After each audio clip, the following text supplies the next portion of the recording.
గంగ పవిత్రమే. ఎందుకు పవిత్రం? స్వర్గలోకంలో ప్రయాణిస్తోంది కాబట్టి. ఇప్పుడు గంగ భూమి మీద పడింది, భూమి భరించి వదిలింది గంగని. ఇప్పుడు ఎవరు స్నానం చేస్తారు? ఆవిడ కిందకి రాగానే భూలోకంలో ఉన్న వాళ్ళు స్నానం చేస్తారు. నేను మీకు ఇంత పూర్వం చెప్పాను, ఇది ట్రాన్సిట్ షెడ్ లాంటిది, రైల్వే ప్లాట్ఫామ్ లాంటిది. ఇటన్నా వెళ్ళిపోతారు, ఇటన్నా వెళ్ళిపోతారు తప్ప ఇటు అటు కూడా వెళ్ళనటువంటి వాళ్ళు ఎవరు ఉండరు కదా.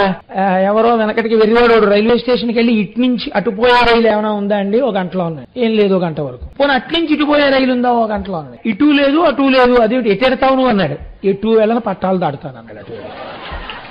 అతి జాగ్రత్త. అలా భూలోకంలో ఉన్నటువంటి వాళ్ళు పుణ్యం చేసుకుని పైకన్నా వెళ్ళిపోవాలి, పాపం చేసుకుని కిందకన్నా వెళ్ళిపోవాలి పాతాళానికి. ఈ భూలోకం మీ ఉపాసనకు స్థానము, కర్మక్షేత్రం భూమి. అందుకే ఇన్ని నదీ నదములు, ఇన్ని దేవాలయాలు అన్ని ఇక్కడ ఉంటాయి. కానీ ఇప్పుడు ఈ భూమి మీదకి గంగ రాగానే ఎవరు స్నానం చేసేస్తారు? ముందు గబగబా పాపాలు ఉన్న వాళ్ళందరూ చేసేస్తారు. అక్కడ పుణ్యం ఉన్న వాళ్ళే ఉన్నారు, వాళ్ళు చేస్తే వచ్చే నష్టం ఏం లేదు. ఇంతకన్నా ప్రమాదం ఎక్కడ?